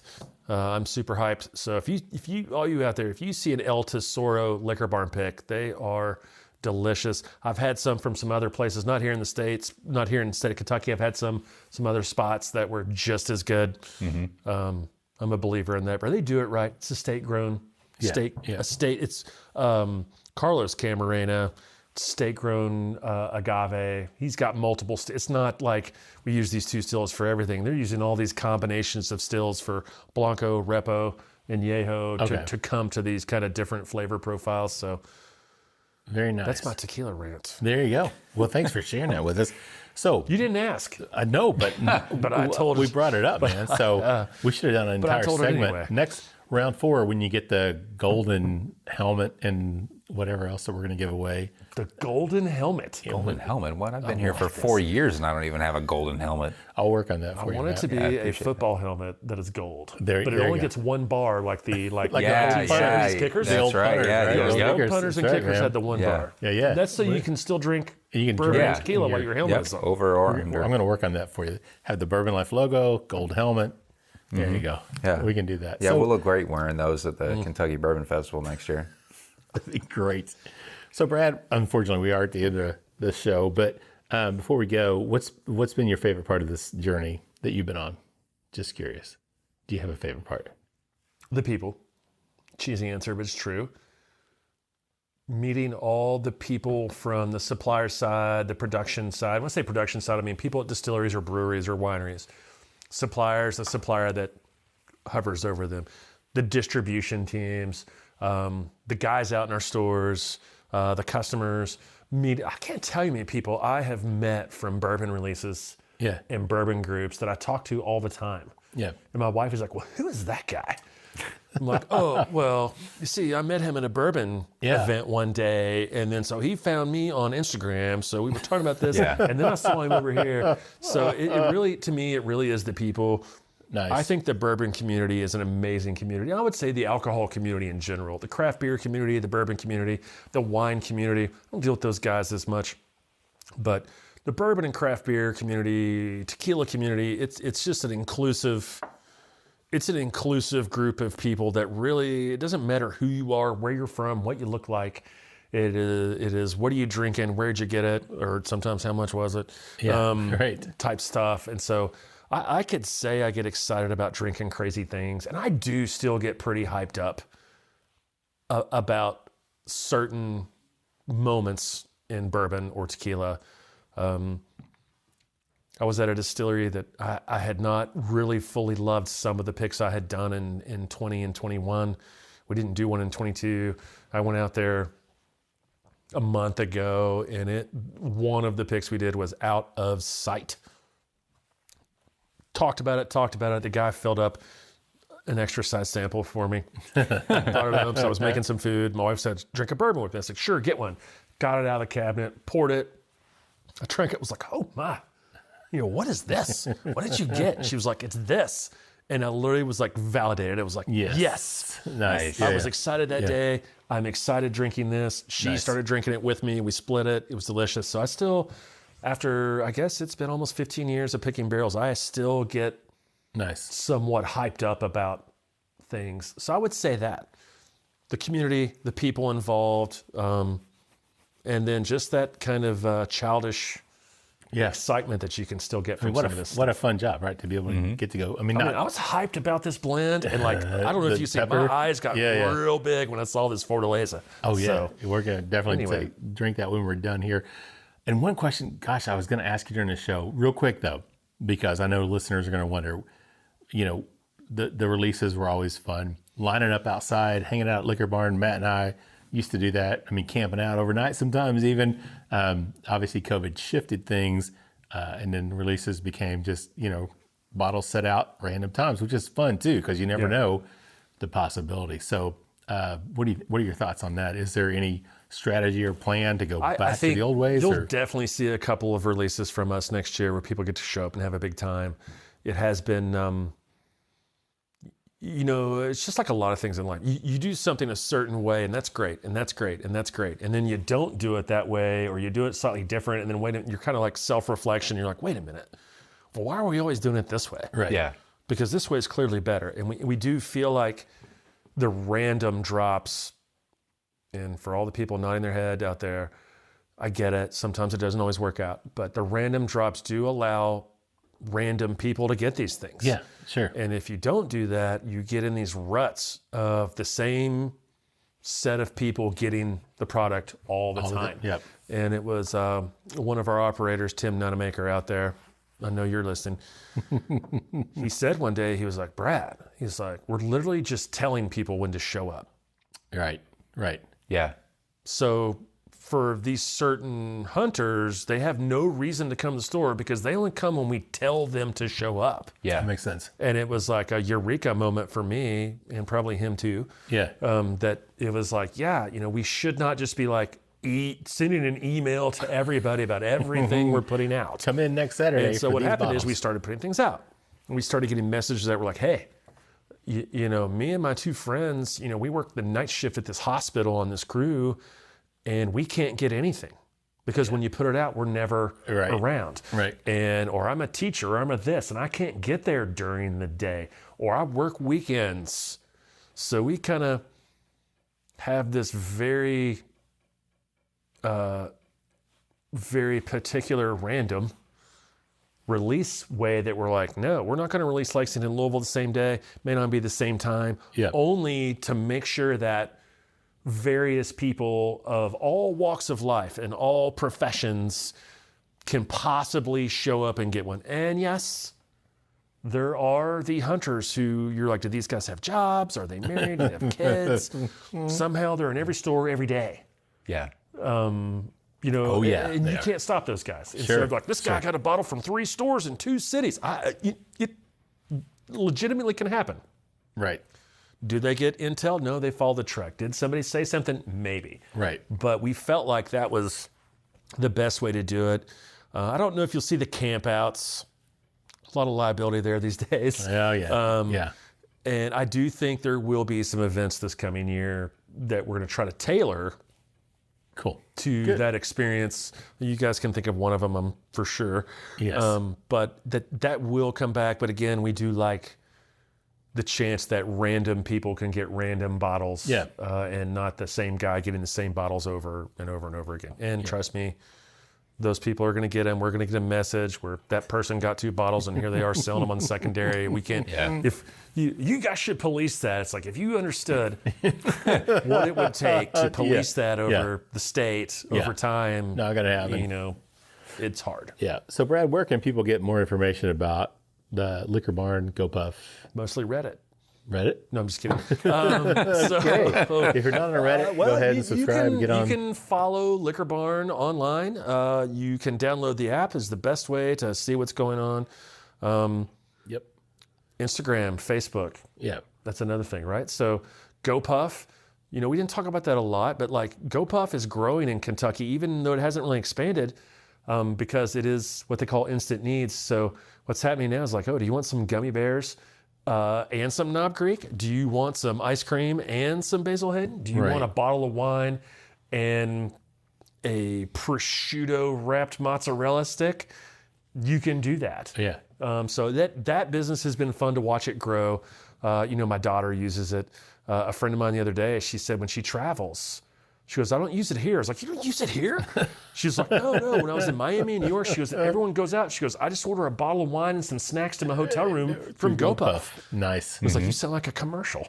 They do think, this is interesting to me, and people don't realize this, that, everybody has like a rewards program. Right. They had one called FAM. And if you're in FAM deals, you can get a carton of eggs for like $2. Wow. That's crazy. All natural eggs. Yeah. $2. I think a exist. gallon of milk is like $2 or $3. So yeah, it you doesn't get all these these things. yeah. It does exist. Yeah. Wow. You eat a lot of eggs, There you sign go. up. You can get dog food. I've gotten olive oil, vitamins, eye drops. So it really is, we're sitting around earlier, you were telling me like you sneezed and hurt your ribs. I sneezed earlier and hurt my neck. Always joke about people like you got a glass on the cabinet and tore your rotator cuff. But these younger consumers are using this stuff because they're all sitting around playing games or doing whatever, and they want a bag of chips, a 2 liter of this, and maybe somebody forgot they want it instant. their eye drops. Yeah. Or somebody forgot you want some Gatorade. So we were talking about the twin boys earlier. They had a friend over a few months ago, and he came down there and he said, "My dad gave me $10 for GoPuff." And I literally looked at him and was like, "Are you planted?" Yeah, right. Yeah. Here at this house. And he's like, "No, we use GoPuff for snacks and candies and things all the time." Nice. So it's just a different thing. So I would encourage everybody to, download the GoPuff app, give it a thumb scroll. You'll see what all is. You like pizza rolls? They got it. Nice. You want all these things? You want Starbucks? They got it. So it's an interesting thing. And anytime I tell people to download it or start showing people, they get sort of intrigued they didn't know about it. So it's still very fresh here. Yeah, very cool. I'll have to check that out because I'm into that instant gratification where it's like, I don't want to have to go somewhere. I just want somebody to bring it to me, right? Yes. So that would probably be a good thing to check out. So Do you have the GoPuff app? I do not. I have the my Liquor Barn gosh. app, of course. I check Liquor Barn app all the app's great. time. Yeah, I have to work on Get that. the GoPuff app. It's free. Yeah. Just start scrolling through and looking. I guarantee you're gonna be like, You're gonna find I something. do like those drinks. I do need that. I would like that I at my would front like that porch tonight. without leaving or getting out of my jammies. That's right. No, that's a good point. All right, guys, we're at the end of the show. So final thoughts. Brad, anything you want to add before we get out of here tonight? I'm sad the show is over, but I'm me too. excited to try this Fortaleza gonna as say. soon as we start recording. Look, I'm gonna have just And a touch I more can't of wait that. to come back for a fourth trip. Yeah. Gold For helmet the golden helmets, with the single single bar, so you can still drink. It'll be amazing. I'm gonna work on that. Matt, final thoughts before we get out of here tonight, man. Brad, as always, thanks for taking the time, sitting down with us and our listeners. We really appreciate it. No, thank you. Always love your tasting notes. The best. Yeah, No, they are. Matt's the expert level, man. There's no question about it. So I'll always go. Well, Brad, I hope to see you at Hamburg sometime, man. Just to maybe Leave me a chicken salad sandwich. have a chicken Yeah, salad right. sandwich and have a couple of drinks. What else? Yeah. What else could you want out of life? Not much. Not much. All right. Well, thanks so much for coming and hanging out with us in the Bourbon Life Studios, man. It's my pleasure. It's been a lot of fun. We've really enjoyed it and had some great drinks tonight as well. So really enjoyed that. So listeners, you know where you can find us, The Bourbon Life on Facebook and Instagram. You can also join our private Facebook group, The Bourbon Lifers. We'd love to have you in there. We're up to almost 2,000 people in that private group now, Matt. Wow. Are you a member of The Bourbon Lifers? I didn't That's even know like I was on the Facebook. podcast. He's like, I'm young. I'm not on Facebook. I don't know what Facebook is, right? Anyway, there's a lot of people that are. They aren't scammers either. We got some good admins. Boy, that is crazy, right? Have you seen these things? Oh my God, dude. It's on the Text me for order. You're like, number one of what? I spend probably an hour a day on the Bourbon Life on our Facebook, just deleting people that are like, PM me for the bottle. Anyway, but yes, you can join our private Facebook group and find us on Instagram, The Bourbon Life. We'd love to have you in there. Also, if you have any questions or any show ideas, anything you want to hear, feel free to email us at thebourbonlife@gmail.com. If you feel so inclined, please leave us a review on your favorite podcasting platform. We would really appreciate that. And with that said, I'm going to wrap it up, send us home with our tagline, which is, may your glasses always be full, and may you keep on living the Bourbon Life. Thank you for joining us for this week's episode of the Bourbon Life Podcast. Our mission at the Bourbon Life is simple: to share our passion for all things bourbon with you every week. And we'd really love to hear your thoughts on how we're doing. You can find us on Instagram and Facebook at The Bourbon Life.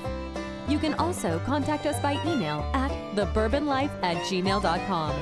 And you can always find us on your favorite podcast platform.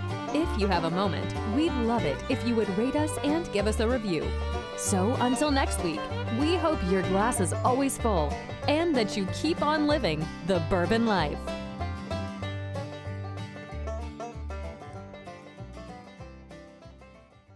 Welcome to the kitchen table at James B. Beam Distilling Company, where every visit is a celebration of tradition and flavor. Did you know that the kitchen table is nestled right within the heart of the distillery? That's right. You can experience the essence of James B. Beam's legacy while savoring their delectable dishes.